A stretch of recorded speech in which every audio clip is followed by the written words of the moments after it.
Guy, avec une autre info ce matin qui est aux États-Unis. Oui, le site de l'excellent journal suisse Le Temps m'a permis de découvrir une banque de données américaine qui recueille les lapsus et autres erreurs de langage. Alors, comment ça marche ça? Une bande de données de lapsus? Alors, c'est à J'adore. l'université du... bah oui, c'est génial. C'est à l'université du Kansas que le professeur de psychologie Michael S. Vitevich et son équipe viennent de créer cet outil en ligne qui recueille les erreurs de langage.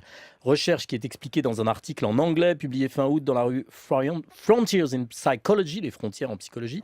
La banque de données se nomme SPEDI, c'est l'acronyme de Speech Error Diary, c'est-à-dire le journal des erreurs d'élocution. Donc il suffit de s'inscrire, de donner des exemples de lapsus qu'on a entendus ou dont on est soi-même l'auteur. Et surtout, on peut télécharger ceux des autres, mais si vous n'êtes pas anglophone, c'est pas la peine parce que pour le moment, c'est qu'en anglais. Alors, ça sert à quelque chose ou Mais pas? d'abord, c'est drôle, mais surtout l'hypothèse scientifique qui sous-tend ce travail, c'est que le lapsus ne révèle pas seulement des désirs enfouis, cachés, mais aussi les structures du langage.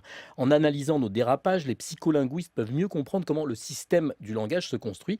Et puis, comme selon les estimations en vigueur, il y a de 4 à 8 lapsus tous les 1000 mots chez les enfants, mais un seul chez les adultes, une banque de données nourrie par le public, c'est un vrai plus parce que ça en donne une quantité suffisante. Alors, il y a 3 catégories de lapsus. Quand on essaie de penser un mot sans parvenir à s'en souvenir, quelque chose qui est dit de manière erronée, par exemple François Fillon hier a dit ressentiment à la place de sentiment dans une interview, et quelque chose qui est entendu de manière erronée, ça c'est ma spécialité, moi quand on dit Kaboul, j'entends Cabourg par exemple.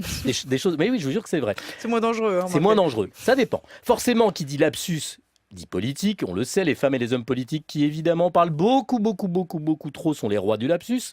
Alors François Bayrou nous l'a prouvé la semaine dernière ici même avec Jean-François Aquili en proposant des zones protégées pour vous, les républicains, plutôt que pour les réfugiés.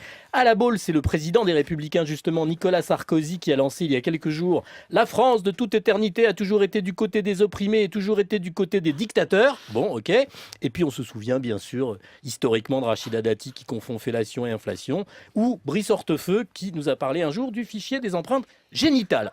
Alors, monsieur le maire, j'ai cherché. Pour vous, pour le moment, en public, vous êtes tenu à carreau. Pas le moindre lapsus, pas le moindre dérapage. En plus, vous n'allez pas le faire là pour me faire plaisir. Alors, vous me confirmez que ça ne vous est pas arrivé. Et puis, moi, j'ai une idée sur la raison pour laquelle ça vous est jamais arrivé, c'est que vous vous déboutonnez pas.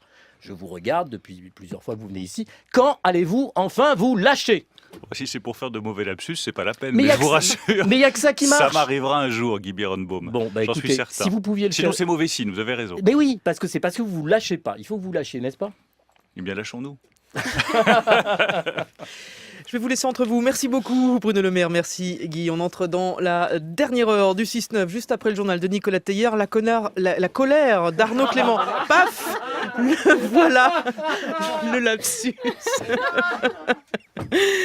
La colère d'Arnaud Clément évincé de la Coupe Davis comme un malpropre. Il souhaite bonne chance à Yannick Noah. On ne sait pas comment il l'a appelé.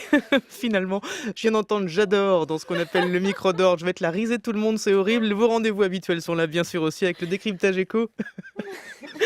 Le Safi politique, Philippe Vandel et Thomas Tegaroff. Allez, restez avec nous. Bonne journée si vous le pouvez.